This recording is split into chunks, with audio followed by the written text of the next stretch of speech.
Arturo Alfonso Schomburg, un afro-puertoricain, a demandé à son professeur, quand il était petit à Puerto Rico, il a demandé où est l'histoire des Noirs? Et son prof lui a dit qu'il n'y en avait pas, que les Noirs n'avaient pas d'histoire. Bon, on m'a dit ça aussi à mon université. J'étais la négresse de ma promotion dans une université de l'élite blanche et on m'a dit que nous, on n'avait rien contribué à la civilisation. C'était avant que je ne sache que l'origine des êtres humains était en Afrique. Mais alors Schomburg, il n'aimait pas ne pas avoir d'histoire, il n'aimait pas ne pas avoir de culture. Alors il a commencé à faire de la recherche, il est devenu bibliophile et sa collection de livres, d'images est devenue la base de ce qu'est maintenant le Centre Schomburg pour la recherche en culture noire. Schomburg Center for Research in Black Culture. C'est l'archive et la bibliothèque la plus importante sur la diaspora africaine et l'Afrique au monde, grâce à cet afro-puertoricain. Ça existe toujours, c'est à Harlem et c'est un lieu merveilleux.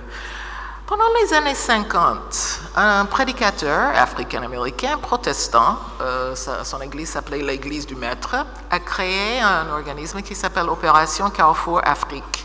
Et son idée était de créer une façon, un moyen pour que les jeunes, les universitaires, africains, américains et autres, puissent venir en Afrique pour participer au processus de développement, plutôt que de faire du tourisme banal, qui pouvait faire quelque chose.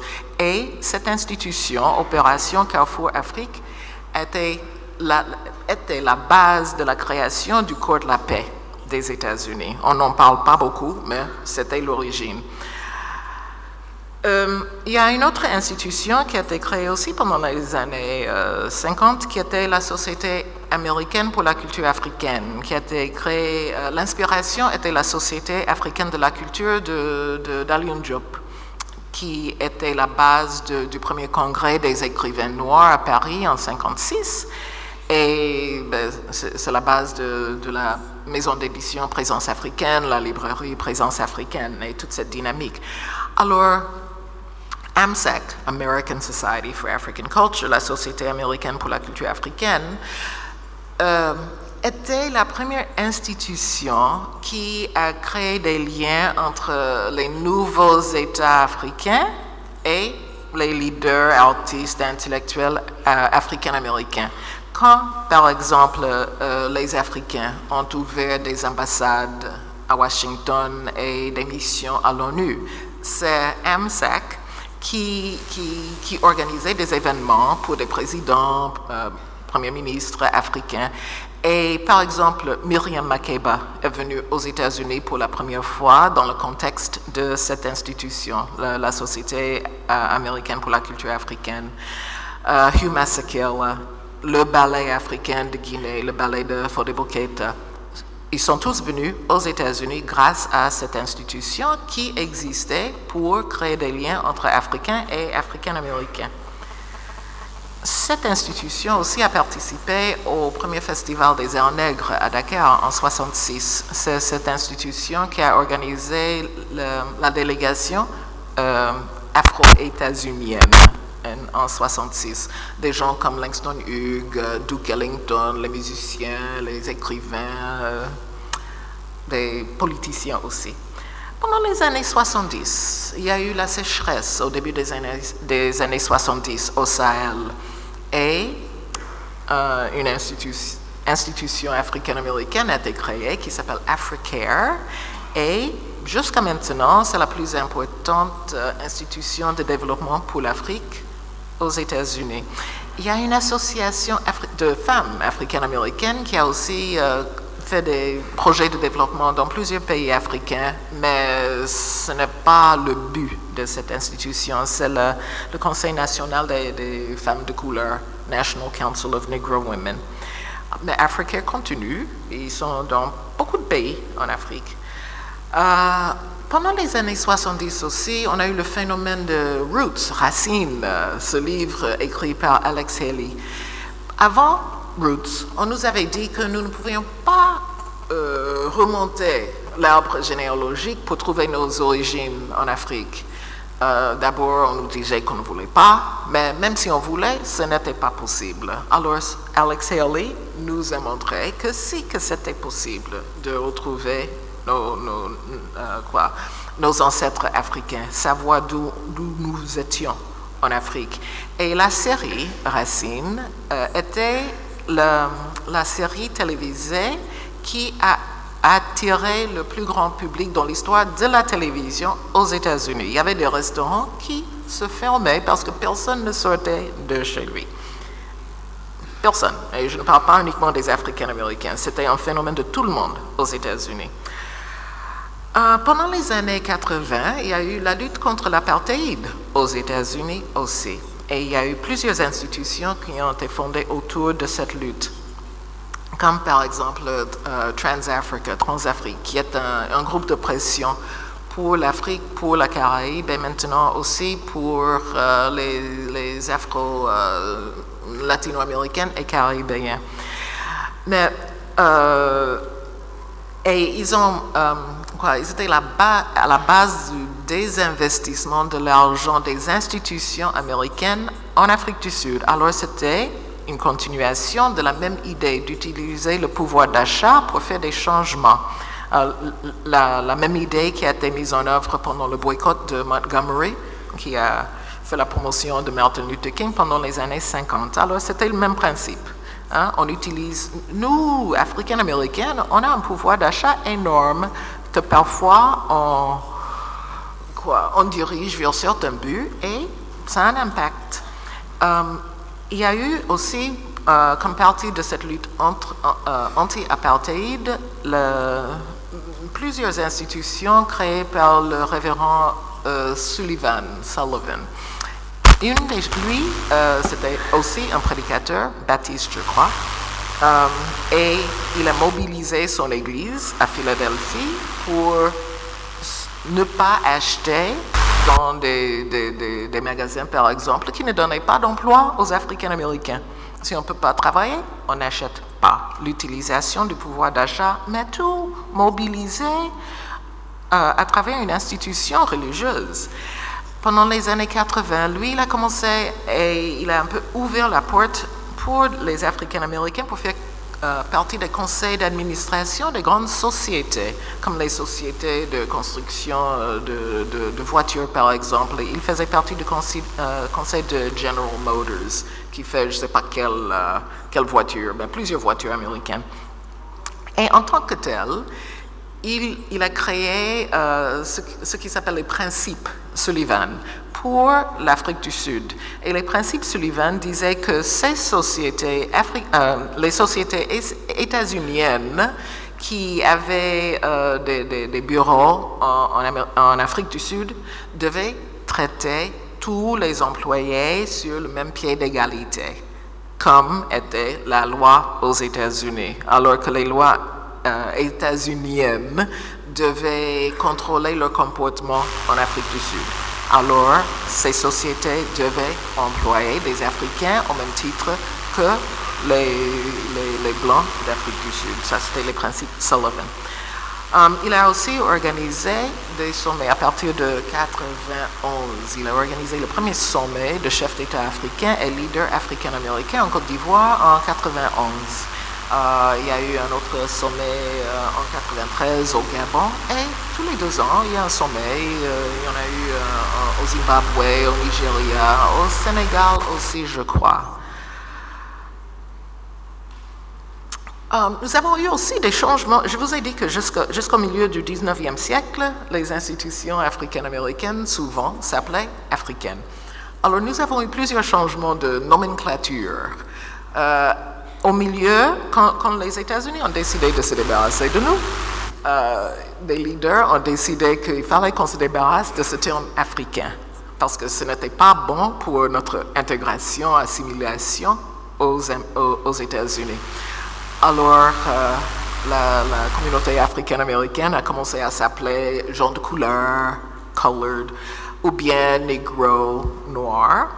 Et pendant les années 60, avec l'arrivée des étudiants africains, des diplomates africains, et aussi avec l'intégration des universités, des grandes universités, on était là symboliquement avant. Il y avait une exception. Je vous ai dit que j'étais la négresse de ma promotion dans mon université. Mais pendant les années 60, comme fruit de la lutte pour les droits civiques, on a commencé à forcer les portes de toutes les institutions et on a commencé à être représenté. On a commencé à constituer une masse critique et on a demandé des cours sur nous parce que quand on est arrivé dans ces universités, on s'est rendu compte qu'on était là comme corps, mais on n'était pas là, on ne faisait pas partie du curriculum de ce que nous devions apprendre. On n'était pas dans les livres, on n'avait pas de professeur, il n'y avait pas de cours sur nous. On a commencé à demander et puis à exiger des cours, plus d'étudiants africains-américains, des profs africains-américains, des centres d'études africains-américains, des cours, et on a eu gain de cause. Résultat, il n'y a aucune bonne université aux États-Unis maintenant qui n'a pas un département, un centre d'études africaines et africaines-américaines. Parfait. Alors, on a changé tout le paysage intellectuel des États-Unis grâce au mouvement de droits civiques et post-droits civiques aux États-Unis des années 60. Et nous avons commencé à nous appeler Afro-Américains, ce qui a évolué en 1988 à Africain-Américain. Alors, l'identification y était. Il y a au sein du Congrès des États-Unis le groupe des députés africains-américains, Congressional Black Caucus. Et depuis leur création pendant les années 60, ils ont défendu des causes de l'Afrique. Jusqu'à maintenant, ils ont toujours un comité pour l'Afrique au mois de septembre. Ils font une conférence qui dure à peu près une semaine et il y a toujours la présence des diplomates africains. Il y a toujours des thèmes sur l'Afrique et sur la diaspora africaine. Je viens de recevoir un email d'un député qui m'a demandé de donner le coup d'envoi à un panel sur les Afro-Latino-Américains.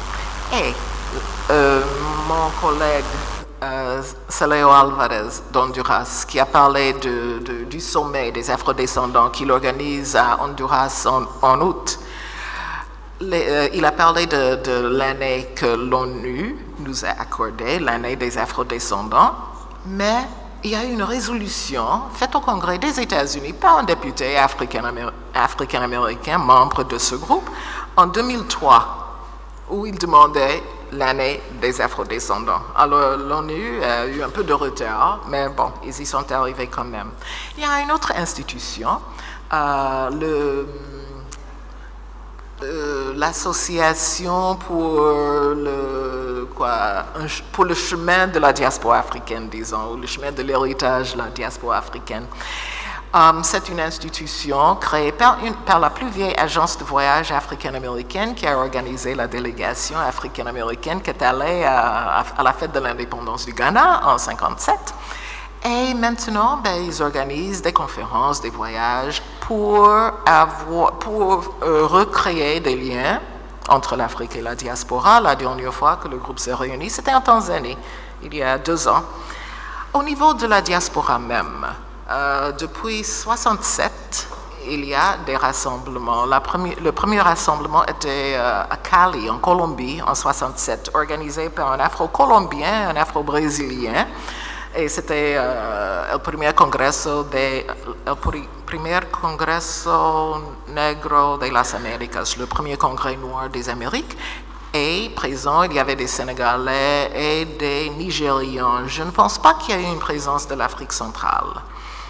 Moi, j'ai organisé un colloque en 1996 où on parlait des contributions de l'Afrique à la création du monde moderne, et pas uniquement des États-Unis, mais de tout le monde atlantique. il y a aussi des efforts en Afrique pour nous rassembler. Au Burkina Faso, par exemple, sous Thomas Sankara, il y avait l'Institut des peuples noirs qui était un rassemblement africain et des gens de la diaspora africaine. Aussi au Burkina, et c'est intéressant que le Burkina ait pris tant d'initiatives dans ce processus. Le Festival panafricain de cinéma, depuis au moins une vingtaine d'années, a une présence de la diaspora africaine. Il faut dire que de l'autre côté du fleuve, il y a aussi le Festival panafricain de la musique, qui depuis quelques années, je sais que, personnellement, je sais que depuis au moins 8 ans, il y a une présence de la diaspora africaine. Bon, alors, avant que je ne vienne, quelques amis m'avaient dit que les Africains-Américains des États-Unis ne s'intéressaient plus beaucoup à l'Afrique. Et j'ai dit, ah bon, je ne sais pas. Moi, je viens en Afrique depuis que j'avais 19 ans. Alors, l'Afrique fait partie de la plupart de ma vie. Il m'est difficile de penser que nous ne pensons pas beaucoup à l'Afrique. Mais quand ils m'ont dit ça, je me demandais si c'était vrai. Et bon, pour le moment, maintenant, il n'y a plus un grand mouvement. Il y a des hauts et des bas de la conscience de l'Afrique chez nous, aux États-Unis et dans la diaspora, aux Amériques en général. Un des hauts était, après Racine, il y avait des voyages, beaucoup de voyages touristiques vers l'Afrique. En principe, ces voyages allaient en Gambie, où Alex Haley, l'auteur de Racine, a trouvé ses ancêtres. Sauf que, parfois, on n'arrivait pas jusqu'en Gambie parce qu'il fallait passer par le Sénégal et beaucoup de gens sont restés au Sénégal. Alors, jusqu'à maintenant, il y a pas mal de tourisme de Racine. Surtout au Sénégal, au Ghana aussi. Il y a des endroits avec qui on a plus de liens qu'avec d'autres, malgré les origines culturelles que nous avons. Alors, ma conclusion est que d'abord, il y a un poète afro-cubain, Nicolas Guillen, qui a écrit un poème qui s'appelait Mes deux grands-pères, où il parlait de son grand-père espagnol et son grand-père africain. Et la partie que j'ai retenue de son poème, c'est le refrain « Sin conocernos, nos reconoceremos » « Sans se connaître, on se reconnaîtra ». Et ce que j'ai trouvé, et puis il cite une liste de comment nous allons nous reconnaître, par quoi, par quel signe, par quel comportement nous nous reconnaîtrons. Alors, personnellement, comme personne et comme chercheur, je trouve que sans être venu en Afrique, je n'aurais jamais compris la société africaine-américaine des États-Unis dans laquelle j'ai grandi. Sans voyager dans la diaspora africaine aux Amériques et ailleurs. Maintenant, quand je parle de la diaspora africaine, j'inclus l'Inde, où j'étais chez les Afro-Indiens, j'inclus les îles Mascarenes, Réunion, Seychelles, île Maurice, où j'ai trouvé énormément de similitudes avec tout le reste que je connais de la diaspora africaine aux Amériques. Alors, je pense que ma conclusion, c'est que l'Afrique a besoin de connaître sa projection mondiale. Et une bonne partie de cette projection mondiale est aux Amériques et dans le reste de la diaspora. Je pense que c'est bien que l'Afrique connaisse tout ce que les Africains et les Afrodescendants ont contribué à la création des Amériques et de tout le monde atlantique. Et je pense que notre ignorance autour de ce thème ne nous sert pas. Parce que si on ne connaît pas le rôle de l'Afrique dans la création de ce monde atlantique, on ne comprend pas le monde atlantique. On ne comprend pas le déséquilibre de pouvoir dans le monde atlantique. On ne comprend pas pourquoi il y a ceux qui définissent des réalités et d'autres qui subissent les définitions des autres. Hein? Et tout ça a à voir avec les rapports entre l'Afrique et le reste du monde atlantique. J'ai fait, on m'a présenté comme ethnologue en voie de devenir cinéaste. Et j'ai fait 2 films que pour lesquels j'ai apprécié les réactions. Il y en a un qui s'appelle L'Afrique éparpillée, basé sur ce qu'a dit Joseph Kizerbo, historien de Burkina Faso. Il a dit que l'Afrique est comme Osiris, roi de l'Égypte ancien, qui a été coupé en morceaux par son rival Seth, et ces morceaux ont été distribués à travers la terre. Mais Isis, la reine Isis, a utilisé ses pouvoirs divins pour trouver chaque morceau d'Osiris et elle l'a enterré où elle l'a trouvé. Et Osiris est devenu le dieu de la résurrection. Alors moi, je fais l'analogie entre ces morceaux d'Osiris, je suis Joseph Kizerbo en faisant ça, ces morceaux d'Osiris et la diaspora africaine. Alors j'ai fait ce film et quand les gens de la diaspora africaine voient le film, ils s'étonnent de reconnaître beaucoup de choses de chez eux, chez les autres. J'ai montré le film, par exemple, à l'île Maurice, dans l'océan Indien, et je pensais qu'ils allaient dire « Oh, mais tout ça, c'est loin, ça n'a rien à voir avec nous. » Au contraire, ils trouvaient que ça avait tout à voir avec eux. Et j'ai fait un autre film pour le projet La Route de l'Esclave de l'UNESCO, qui s'appelle Les Routes de l'Esclave, une vision mondiale, qui va au-delà des Amériques, où on voit des Afro-Indiens, on voit des Afro-Émiratis, on voit l'autre côté de cette diaspora, ainsi que la diaspora aux Amériques. Alors, une dame, j'ai montré les deux films ensemble, et je les ai montrés dans le contexte de ce que je vous ai dit, est notre plus vieille institution intellectuelle, l'Association pour l'étude de la vie et l'histoire africaine-américaine. Et une dame, c'était pas une grande intellectuelle, c'était une dame normale. Elle se levait et elle a dit « Il faut que je parle ». D'accord. Elle a dit « Je ne suis plus la même personne que j'étais quand je suis entrée dans cette salle il y a 2 heures. J'ai été transformée. C'est comme si j'ai été baptisée. Les gens que vous nous avez montrés, avant, je les voyais comme des étrangers, comme des immigrés, comme les autres. Maintenant, je les vois comme nous. Et c'est ma conclusion. C'est ce que moi j'ai découvert dans mes voyages en Afrique et dans la diaspora, dans mes voyages comme personne, dans mes recherches comme ethnologue, et maintenant comme mes efforts de partager ces réalités avec un plus grand public. Et on dit cela. Bon, la prophétie du prophète Simon Kimbangu a dit que les Africains américains, que nous allions revenir pour aider à construire l'Église, m'a dit le recteur de l'université Kimbangu. Et j'ai dit, mais l'Église est déjà construite, hein? Nous ne pouvons pas construire l'Église. Il a dit, oui, mais c'est pas fini, il y a beaucoup plus à faire. Alors, je n'ai pas amené de briques pour aider à construire l'Église, mais j'ai amené des livres pour la bibliothèque de l'université Simon Kimbangu. Un livre qui est le résultat, je vous ai dit que j'avais organisé un congrès, c'était avec l'aide d'UNESCO, sur les contributions de l'Afrique et des Afro-descendants à la création du monde moderne. Alors, je vais offrir un livre qui s'appelle Racines africaines, culture américaine, au pluriel, l'Afrique dans la création des Amériques à l'université, ainsi qu'un autre livre sur l'église ariste en Côte d'Ivoire, pour que les Kimbanguistes puissent se comparer avec les aristes s'ils veulent.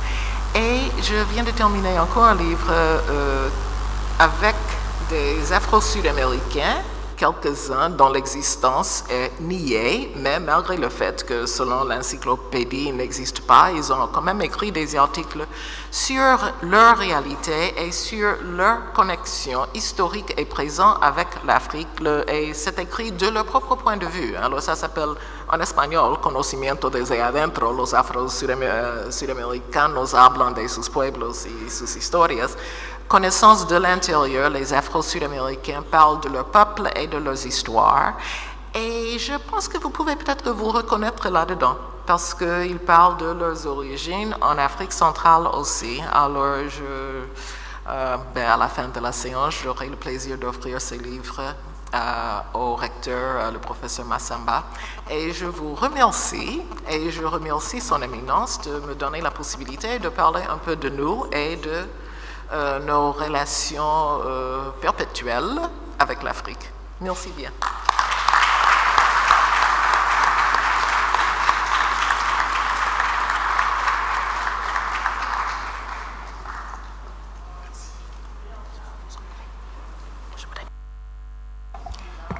Merci Sheila, merci vraiment infiniment. Toujours un plaisir de t'écouter.